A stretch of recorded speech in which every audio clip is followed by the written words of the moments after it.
Você viu a nova treta do Felipe Neto com a Antônia Fontenelle?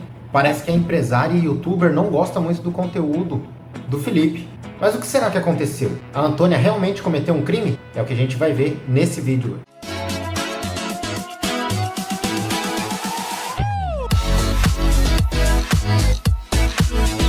Olá, senhoras e senhores, eu sou o Cássio e você está no Direito Tipificado.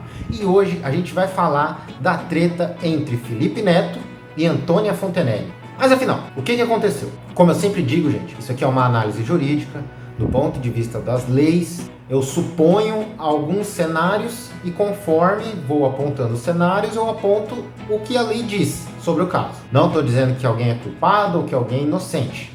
É somente uma análise de caso. Pois bem, Antônia publicou um vídeo no seu Instagram falando sobre o Felipe Neto e o irmão dele, falando mal deles, criticando, dizendo que o conteúdo deles não era apropriado para crianças, mesmo eles se dizendo youtubers infantis, e chegou até mesmo a acusá-los de pedofilia. O vídeo viralizou muito, foi parar em vários canais de treta, como o Treta News, o New York Treta.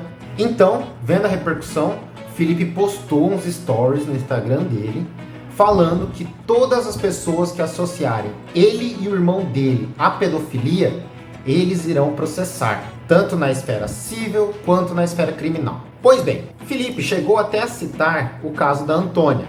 Entrou com uma ação contra ela e o juiz, por meio de uma liminar, determinou que Antônia apagasse o que ela falou. Se sentindo indignada, Antônia foi até as redes sociais e continuou criticando o Felipe Neto e o irmão dele.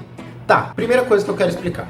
Como assim esfera civil e criminal? Eu posso entrar com dois processos, ou melhor, eu posso entrar com um processo em cada esfera que eu achar por bem. É o seguinte, nesse caso, como é o tipo de crime que atinge a honra da pessoa, existem dois caminhos, digamos assim. Na esfera civil, você vai pedir uma indenização, vai atingir o bolso, dinheiro.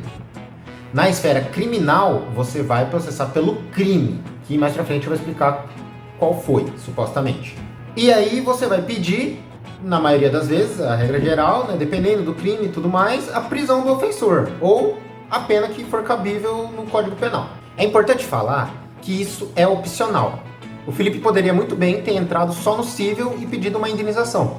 Ou poderia ter entrado só no penal, no criminal, né? E pedido a prisão ou a pena que for cabível. Por quê? No direito, a gente chama o direito penal de ultima ratio.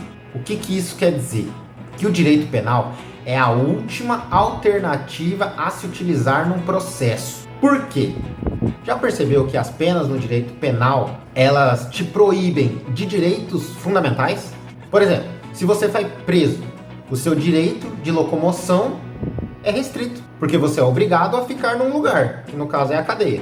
Nenhum outro lugar nas leis do Brasil, direito civil, direito tributário, direito administrativo, nada restringe você de direitos. Principalmente direitos fundamentais, que são básicos para a vida. Por conta disso, o direito penal tem que ser o último caminho. Quando não tiver mais nada a se fazer, entra com um processo penal. Claro que são casos e casos, existem casos que é direto, direito penal, mas eu digo assim, só para entender, é o último caminho, último recurso.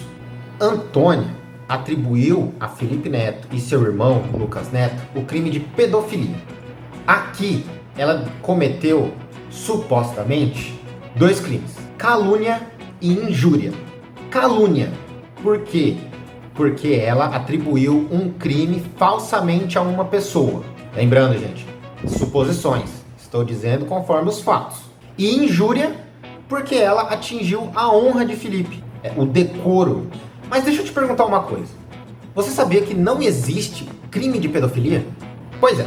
Se você abrir o Código Penal ou qualquer lei do Brasil, você não vai achar escrito pedofilia, como a gente tem homicídio, roubo, furto, estelionato. Não existe. Tá, então o que a Antônia fez? Porque se não existe o crime de pedofilia, ela não pode ter cometido calúnia, porque calúnia é atribuir falsamente crime a alguém.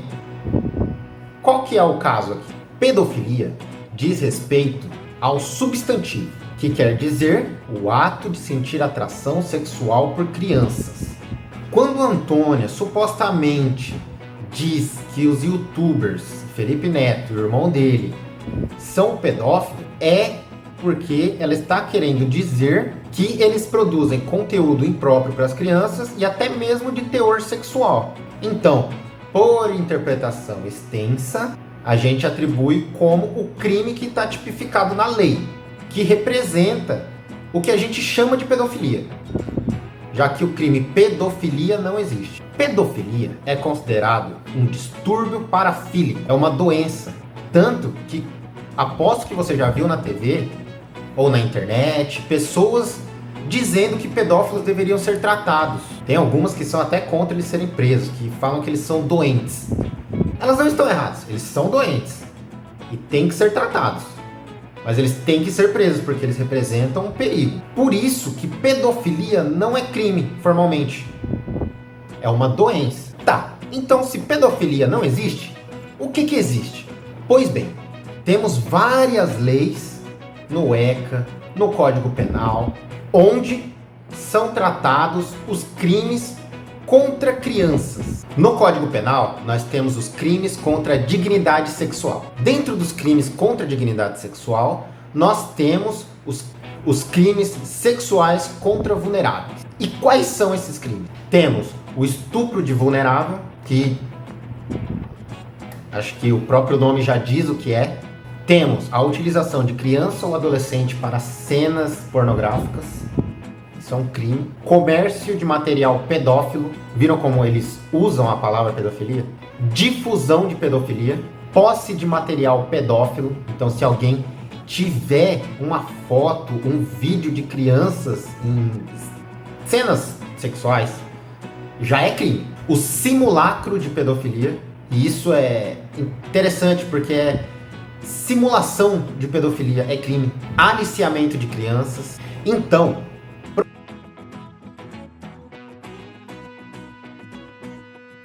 pro direito, vai ser considerado pedofilia, que no caso é uma doença, mas trazendo para o ordenamento jurídico, qualquer tipo de vídeo, foto, frase, texto, atitude, simulação, qualquer coisa que seja de cunho sexual com menores.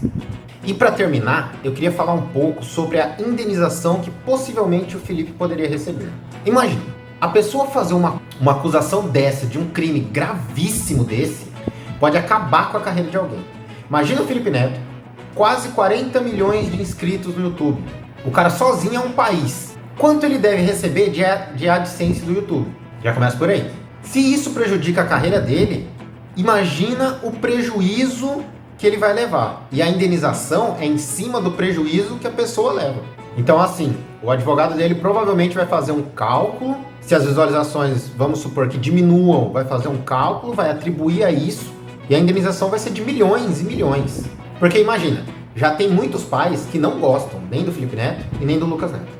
Sai uma notícia dessa e o pai lê só o título e proíbe o filho dele de assistir, e até mesmo espalha sem saber se realmente é verdade ou se não é, pode causar um prejuízo enorme.